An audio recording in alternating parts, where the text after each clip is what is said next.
I wanted to do a series of videos called Choosing Creativity. And basically it's just about how can we use our cameras, our lenses, our editing, or whatever, our minds and imagination to do new cool things with our cameras. This is video one, and it's about using the color profiles we have in our camera to tell like one unique specific story. And it literally comes from last night. I went to a trail to go see the beautiful weather. It's 60 something degrees, and I was going to walk through and see some of the grasses and how golden they are in the sun.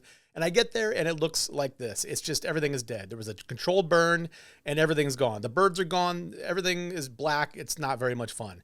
A lot of times I would have either gone home or just went on a walk without taking a single photograph. But I wanted to choose creativity, okay? So what I did is I had the RICOH GR4 with me.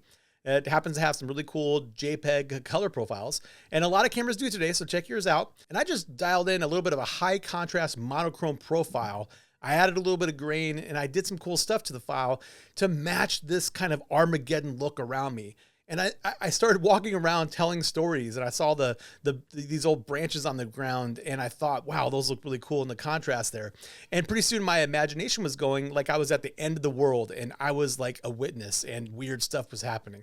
And so like I made a college level art project, and it's awesome. I had fun. I did it this morning, and I wanted to share it with you guys. It's inspiring me to do this and to keep it going. And I would really love if you did some of this stuff too. Go change your color profile and go and tell a story with a series of photos. Just have fun. Do voiceover, don't do voiceover, print them, rip them up. This is art, man. There's no rules.